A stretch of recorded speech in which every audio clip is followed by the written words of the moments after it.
ପିଲାମାନେ ପରିବେଶ ପ୍ରଦୂଷଣର ବହୁତ ଗୁଡ଼େ ପ୍ରଶ୍ନ ଆମେ ଆଲୋଚନା କରିବା। ତେଣୁ ଚାଲନ୍ତୁ ଆଲୋଚନା କରିବା ଗୋଟିଏ ପରେ ଗୋଟିଏ ପ୍ରଶ୍ନ ବହୁତ ଇମ୍ପୋର୍ଟାଣ୍ଟ ତମର ପରୀକ୍ଷାରେ ପଡ଼ିବା ଭଳିଆ ପ୍ରଶ୍ନ।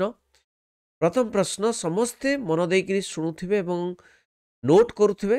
ପ୍ରଥମ ପ୍ରଶ୍ନ ଏଇଠି କେଉଁ ଗ୍ରହକୁ ନୀଳ ଗ୍ରହ କୁହାଯାଏ? ନୀଳ ଗ୍ରହ ପିଲାମାନେ ପୃଥିବୀକୁ କୁହାଯାଏ। ଦ୍ୱିତୀୟରେ ପୃଥିବୀର କଠିନ ପୃଷ୍ଠଭାଗକୁ କ'ଣ କୁହାଯାଏ? कठिन पृष्ठभाग को लिथोस्फियर कह जाए। बहुत इंपोर्टेंट, ध्यान देवे, बहुत इंपोर्टेंट प्रश्न। तीन रे पृथ्वी पृष्ठर तले और ऊपर थिबा समस्त जल को कौन कह जाए? ताको बारीमंडल बोली कह जाए। नेक्स्ट प्रश्न 4 नंबर प्रश्न, पृथ्वी को घोड़ाई थिबा वायुर आवरण को कौन कह जाए? ताको वायुमंडल बोली कह जाए। पृथ्वी रे केउं शक्ति जोगु वायुमंडल रहिबा संभवपर होता है? पृथ्वी रे माध्याकर्षण शक्ति जोगु वायुमंडल रहिबा संभवपर होता है। वायुमंडलर सबुठारु निम्नतम स्तर को कौन कह जाए? वायुमंडलर सबुठारु निम्न स्तर को ट्रोपोस्फियर कह जाए। पंजाब, हरियाणा इत्यादि राज्य रे माटी को उर्वर करी रबी फसल अमल करिबा पई प्रथम फसल अमल कर सारिबा परे रबी फसल पूर्वरु चाष जमी थिबा नड़ारे निया लगेबा को डैश कह जाए। ये पंजाब हरियाणा रे ताको कौन कह जाए? ना पराली बोली कह जाए। कौन कह जाए? पराली बोली कह जाए। वायुमंडलर केउं स्तर रे वायुर घनता चाप सर्वाधिक अटे? एटा होची ट्रोपोस्फियर रे। समग्र पृथ्वीर केते भाग जल द्वारा बेष्टित? ना 71 भाग जल द्वारा परिवेष्टित। डैश गैस होची 10 नंबर प्रश्न। डैश गैस होची मुख्य सबुज कोठरी गैस। एया होची कौन? ना अंगारकाम्ल गैस होची मुख्य सबुज कोठरी गैस। 11 नंबर, सीपीसीबी रो पूर्ण नाम कौन? ना सेंट्रल पोल्यूशन कंट्रोल बोर्ड। मन रखिबो, बहुत इंपोर्टेंट प्रश्न। वायुमंडल रे केउं स्तर रे अधिक ओजोन गैस थाए? वायुमंडल रे स्ट्रेटोस्फियर रे अधिक ओजोन गैस थाए। केउं गैस क्षतिकारक अति बाइगणी रश्मिर को शोषण करि थाए? यह होची ओजोन गैस। केउं गैस क्षतिकारक अति बाइगणी रश्मि को शोषण करि थाए? Ozone gas. फरासी शब्द एनवायरन रो अर्थ होची कौन? एनवायरन शब्द रु आछि एनवायरनमेंट। तो एनवायरन रो अर्थ कौन? ना घेरी रहितिबा पारिपार्श्विक अवस्था। घेरी रहितिबा रहिबा बा पारिपार्श्विक अवस्था। नेक्स्ट प्रश्न, बादुड़ी माने शब्द सृष्टि करी डैश प्रक्रिया रे सेमानकर रास्ता निर्धारण करिथांती? इकोलोकेशन प्रक्रिया रे।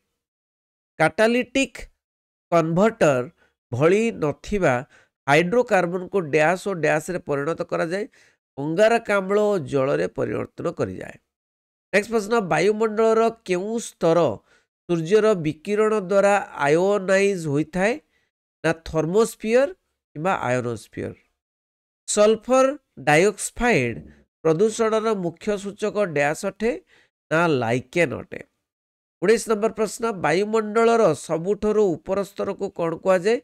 एक्सोस्फियर कह जाए। 20 नंबर, डैश को विश्व समुद्र दिवस भाव पालन करा जाउछि? वर्ल्ड ओशन डे ना जून मास 8 तारिख। 21 नंबर प्रश्न, पृथ्वीर जेतिकी अंश रे जीव वास करिथाए ताको कौन कह जाए? ताको जीवमंडल बा बायोस्फियर कह जाए। नेक्स्ट प्रश्न 22 नंबर, बायोस्फियर शब्दटी प्रथमे किए व्यवहार करथिले? एडवर्ड सुएस व्यवहार करथिले। नेक्स्ट प्रश्न, प्राणी और उद्भिद श्वासक्रिया रे निश्वास रे डैश गैस शरीर रु बाहरी जाई थाए? अंगारकाम्ल गैस बा CO2 बाहरी जाई थाए। 24 नंबर प्रश्न, सबुज कोठरी प्रभाव पाई मुख्यतः क्यों गैस दायी? ना अंगारकाम्ल गैस दायी सबुज कोठरी प्रभाव पाई CO2। 25 नंबर प्रश्न, क्यों गैस उद्भिद मानकर आलोक संश्लेषण प्रक्रिया पाई अपरिहार्य अटे? ना अंगारकाम्ल बा CO2 गैस। 26 नंबर प्रश्न, क्यों गैस निया लिभाइबारे साहाय्य करे? अंगारकाम्ल बा CO2। 27 नंबर प्रश्न, आलोक संश्लेषण प्रक्रिया रे क्यों गैस उत्पन्न होता है? ना अम्लजान गैस उत्पन्न होता है।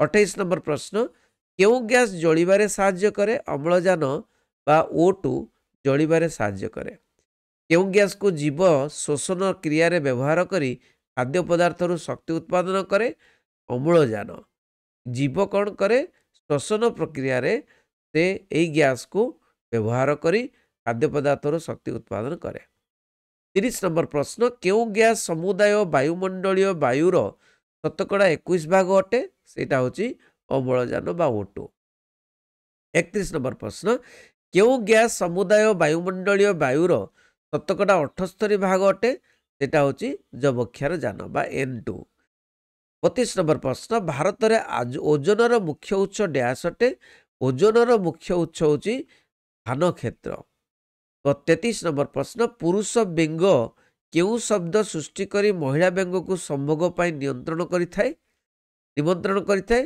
ना क्रोकिंग शब्द बा क्रोकिंग साउंड 34 नंबर प्रश्न ध्वनिर तीव्रता मापर एकक डैश अटे ना डेसिबल अटे 35 नंबर प्रश्न मिलित जातिसंघर परिवेश कार्यक्रम UNEP रो वार्षिक रिपोर्ट 2022 अनुसार भारतर सबुठु अधिक शब्द प्रदूषित शहर डैश अटे ना मोरादाबाद 36 नंबर प्रश्न अंगारकाम्ल गैस परिमाण वृद्धि पाइबा जोगु पृथ्वीर हाराहारी तापमात्रा वृद्धि पाई थाए या डैश कह जाए ना विश्व तापन बा ग्लोबल वार्मिंग कह जाए 37 नंबर प्रश्न उद्भिद केउं प्रक्रिया रे अम्लजान वायुमंडल को छाड़ी थाए आलोक संश्लेषण अनुଯାयी 38 नंबर केउं दिन को विश्व ओजोन दिवस पर पालन करा जाय थाए सेप्टेम्बर 16 तारिख को 39 नंबर प्रश्न केउं वैज्ञानिक को अम्ल वर्षार जनक कह जाए रॉबर्ट आंगुस स्मिथ को नेक्स्ट प्रश्न 40 नंबर प्रश्न मॉन्ट्रियल प्रोटोकॉल रे केउं गैस रो स्तर ह्रास नहीं उद्वेग प्रकाश पाइथिला ओजोन गैस रो ह्रास नहीं 41 नंबर प्रश्न कौनसी तरल पदार्थर pH 7 रु कम हेले ताकू डैश कह जाए ताकू अम्लीय बा एसिडिक कह जाए 42 नंबर प्रश्न केउं गैस को प्रकृतिर मोनोस्क्रीन बोली कह जाए सनस्क्रीन प्रकृतिर सनस्क्रीन बोली कह जाए ओजोन गैस को प्रकृतिर सनस्क्रीन बोली कह जाए 43 नंबर प्रश्न केउं दिन को विश्व परिवेश दिवस रूपे पालन करा जाए जून 5 तारिख को विश्व परिवेश दिवस रूपे पालन करा जाए नेक्स्ट प्रश्न 44 नंबर प्रश्न क्या लॉस एंजेलस स्मोक कह जाए ना फोटोकेमिकल स्मोक को लॉस एंजेलस स्मोक कह जाए 45 नंबर प्रश्न जो प्रक्रिया रे उद्भिद माने सूर्य किरण अंगारकाम्ल व्यवहार करते डैश कह जाए ना आलोक संश्लेषण कह जाए 46 नंबर प्रश्न डैश को सकल शक्तिर आधार कह जाए सूर्य को सकल शक्तिर आधार कह जाए 47 नंबर प्रश्न शिल्पकला राजपथर कड़े शब्द को शोषण करने अशोका एवं लिंब इत्यादि गछ लगा जाए या डैश कह जाए या सबुज मफलर कह जाए बा ग्रीन मफलर कह जाए 48 नंबर प्रश्न डीडीटी को विस्तार कर डीडीटी होची डाइक्लोरो डाइफेनाइल आउ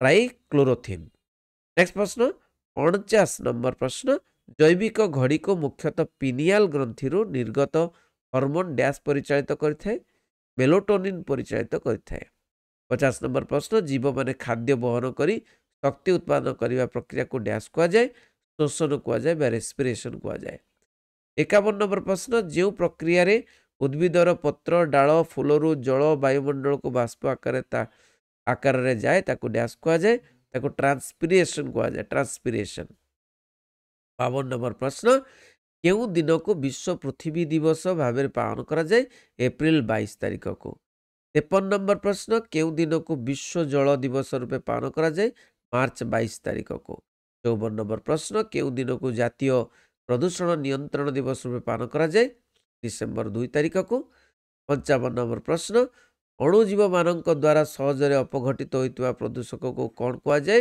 ना बायोडिग्रेडेबल प्रदूषक बोली कह जाए तापरे 56 नंबर प्रश्न स्मोक बा धुआं आउ फगर मिश्रण को डैश कह जाए स्मोक कह जाए नेक्स्ट प्रश्न मार्बल कर्कट बा मार्बल कैंसर कहार प्रभाव रे होइताय ना अम्ल वर्षार प्रभाव रे होइताय नेक्स्ट प्रश्न BHC को विस्तार कर तेणु बेंजीन कौन हेक्साक्लोराइड BHC नेक्स्ट प्रश्न 59 नंबर प्रश्न भोपाल गैस दुर्घटना रे क्यों गैस लीक होइतिला बहुत इंपोर्टेंट प्रश्न मिथाइल आइसोसाइनेट रिलीज होइतिला 60 नंबर प्रश्न भोपाल गैस दुर्घटना समय रे मिथाइल आइसोसाइनेट कहा सहित मिसिबारु एपरि दुर्घटना होइतिला मिथाइल आइसोसाइनेट जल सहित मिसिथिबारु एभली दुर्घटना होइतिला 61 नंबर प्रश्न एसिड रेन बाय अम्ल वर्षा शब्दटी किए प्रथमे व्यवहार करथिले रॉबर्ट आंगुस